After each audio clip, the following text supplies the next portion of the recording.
Om Swastiastu, Om Awigenam Astu, Namo Sidam. Salam sejahtera untuk kita semua.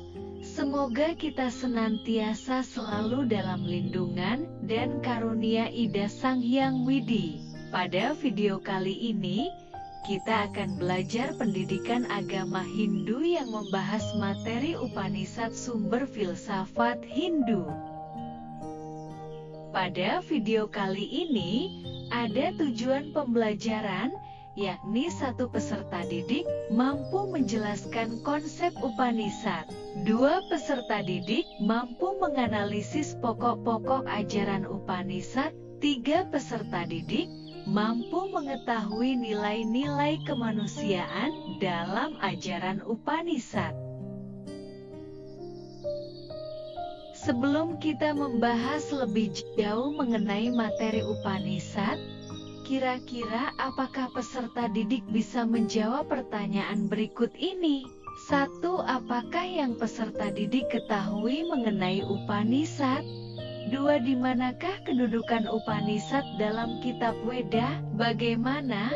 Apakah anak-anak bisa menjawabnya? Baiklah, untuk menjawab semua pertanyaan tersebut, mari kita simak bersama-sama pembahasannya.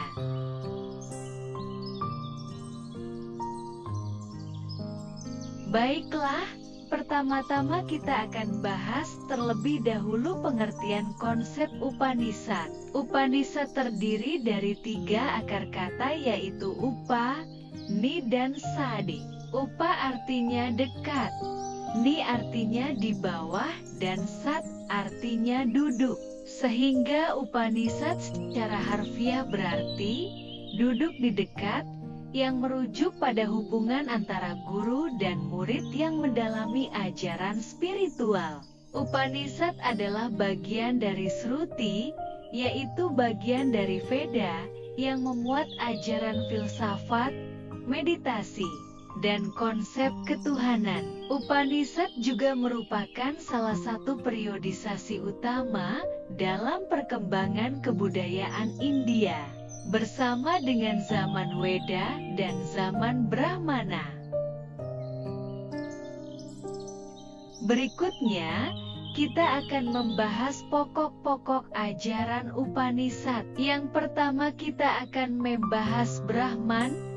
Brahman merupakan konsep Tuhan yang tanpa bentuk, tak terbatas, dan merupakan sumber dari segala sesuatu. Brahman dianggap sebagai realitas tertinggi yang melampaui dunia material. Yang kedua, kita membahas tentang Atman. Atman adalah jiwa individu yang pada hakikatnya sama dengan Brahman. Ajaran ini sering diungkapkan melalui ungkapan terkenal, Tatihwam Asi. Engkau adalah itu, yang menyiratkan kesatuan antara Atman dan Brahman. Dan pokok ajaran ketiga, membahas moksha. Moksha ialah tujuan akhir dalam kehidupan menurut ajaran Upanishad, adalah mencapai kebebasan dari siklus kelahiran dan kematian, samsara, melalui pengetahuan, jnana, yang mendalam tentang kesatuan Atman dan Brahman. Adapun ajaran kunci dalam Upanishad yakni, yang pertama mengenai karma dan reinkarnasi. Setiap tindakan memiliki akibat, dan jiwa akan terlahir kembali hingga mencapai pembebasan atau moksha. Yang kedua mengenai pengetahuan dan kebebasan. Dalam hal ini, pengetahuan yang benar tentang Brahman membawa kebebasan dari kebodohan dan keterikatan terhadap hal-hal yang berkaitan dengan duniawi. Berikutnya, kita akan membahas kedudukan Upanishad dalam kitab suci Weda. Upanishad termasuk dalam kategori Sruti, yang berarti apa yang didengar. Sruti adalah teks-teks yang dianggap suci dan diwahyukan kepada para rsi oleh Tuhan. Weda terbagi menjadi 2 bagian besar, Samhita atau kumpulan mantra, dan Brahmana atau ritual dan penjelasan tentang mantra. Dan Upanishad adalah bagian dari Aranyakas dan Brahmanas yang menjelaskan filosofi dan ajaran spiritual. Nah, pada bagian ini, kita akan membahas jenis-jenis Upanishad yang dianggap sangat penting dalam agama Hindu. Yang pertama, Isha Upanishad. Bagian ini membahas tentang konsep Tuhan sebagai penguasa segala sesuatu dan pentingnya keseimbangan dalam kehidupan. Yang kedua, Kena Upanishad.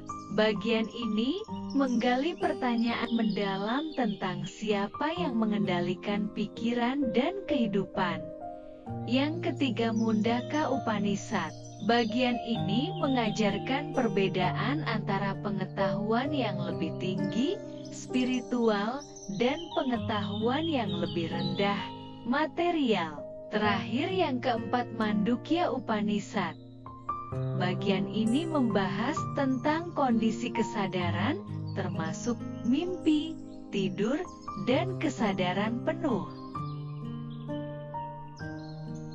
Selanjutnya, kita akan masuk ke dalam pembahasan nilai-nilai kemanusiaan dalam ajaran Upanishad. Nilai yang pertama mengenai kesatuan manusia dan alam semesta, atau yang lebih dikenal dengan Tattwam Asi. Tattwam Asi berarti, engkau adalah itu, yang menggambarkan bahwa setiap individu atau Atman adalah bagian tak terpisahkan dari realitas tertinggi atau Brahman. Nilai ini menekankan bahwa semua manusia, tanpa memandang perbedaan, berasal dari sumber yang sama, sehingga harus saling menghormati dan bekerja sama. Nilai kesatuan ini mendorong pengertian bahwa setiap orang dan makhluk hidup adalah satu kesatuan dengan alam semesta. Nilai kedua mengenai ajaran ahimsa atau non-kekerasan. Ahimsa atau tidak melakukan kekerasan adalah prinsip fundamental dalam Upanishad. Ajaran ini menekankan perlunya rasa hormat terhadap kehidupan semua makhluk dan menentang segala bentuk kekerasan, baik fisik maupun verbal.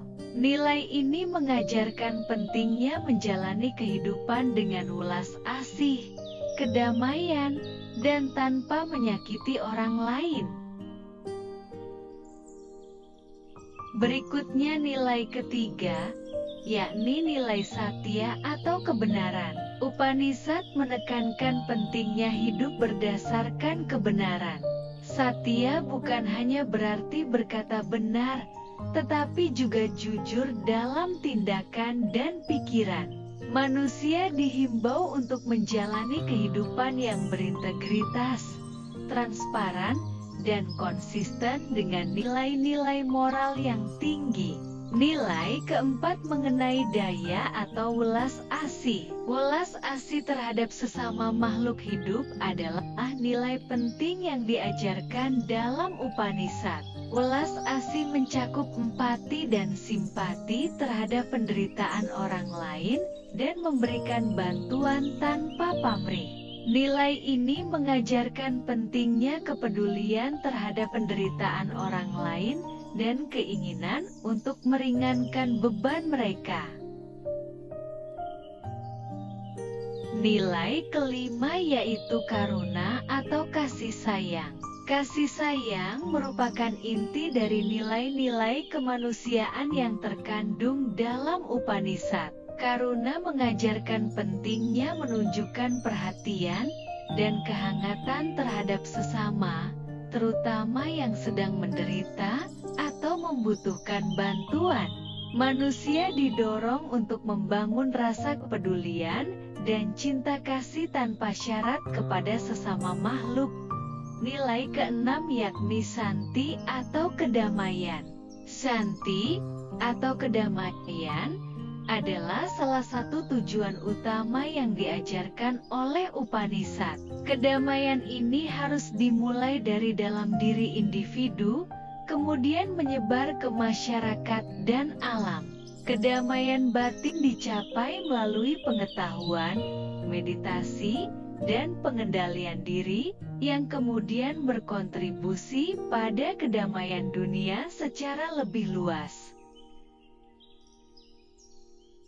Nah, pada bagian ini, kita akan membahas nilai kemanusiaan yang paling terkenal dalam ajaran Upanishad, yaitu Basudeva Kutumbakam. Basudeva Kutumbakam adalah frasa dalam bahasa Sanskerta yang berarti, dunia adalah satu keluarga. Ungkapan ini mencerminkan prinsip bahwa semua makhluk hidup, tanpa memandang ras, agama, atau latar belakang, adalah bagian dari satu kesatuan yang lebih besar.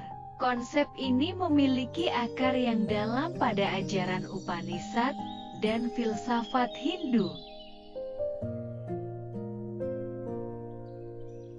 Baiklah, marilah kita membahas arti dan konsep Basudeva Kutumbakam. Yang pertama, konsep Basudeva Kutumbakam memiliki arti kesatuan spiritual. Dalam ajaran Upanishad, terdapat pemahaman mendalam tentang kesatuan antara Atman atau jiwa individu dan Brahman atau realitas tertinggi. Konsep ini menjelaskan bahwa meskipun individu mungkin tampak berbeda secara fisik dan kultural, pada tingkat spiritual, semuanya terhubung dalam satu kesatuan yang sama. Hal ini mencerminkan ajaran bahwa kita semua berasal dari sumber yang sama dan akan kembali ke dalam satu kesatuan setelah mengalami siklus kelahiran dan kematian atau samsara. Berikutnya, Basudeva Kutumbakam memiliki arti rasa persaudaraan. Basudeva Kutumbakam menekankan pentingnya merasakan persaudaraan dengan semua makhluk. Ini mengajak individu untuk melihat sesama manusia sebagai saudara dan saudari, sehingga memupuk rasa saling menghormati, cinta, dan empati. Dengan memahami bahwa kita adalah satu keluarga, kita diajarkan untuk saling membantu dan mendukung satu sama lain dalam perjalanan hidup. Yang ketiga, Basudeva Kutumbakam memiliki arti kehidupan harmonis. Ajaran ini mengajak kita untuk hidup dengan cara yang harmonis dengan diri sendiri, orang lain, dan lingkungan. Ini mencakup penghindaran dari konflik, penciptaan hubungan yang saling menguntungkan, dan upaya menjaga keseimbangan ekosistem. Dengan memahami bahwa semua makhluk adalah bagian dari satu keluarga, kita lebih cenderung untuk merawat lingkungan dan berperilaku secara bertanggung jawab. Nah, pada bagian ini, kita akan membahas implementasi ajaran Basudeva Kutumbakam dalam kehidupan sehari-hari. Implementasi pertama yakni mengenai pengembangan karakter. Menginternalisasi nilai-nilai Basudeva Kutumbakam dapat membantu membentuk karakter yang baik, penuh kasih, dan bertanggung jawab. Implementasi kedua yakni mengenai pendidikan dan kesadaran. Pendidikan yang mengajarkan tentang keragaman dan pentingnya persatuan dapat membantu membangun masyarakat yang lebih toleran dan inklusif. Dan implementasi ketiga yakni mengenai kerjasama sosial dalam konteks masyarakat. Prinsip ini dapat mendorong inisiatif untuk bekerja sama dalam berbagai proyek sosial dan lingkungan. Mengatasi isu-isu bersama dengan semangat persaudaraan. Dengan demikian, Basudewa Kutumbakam dalam ajaran Upanishad mengajak umat manusia untuk membangun dunia yang lebih baik melalui pemahaman, cinta, dan rasa saling menghormati sebagai bagian dari satu keluarga yang besar.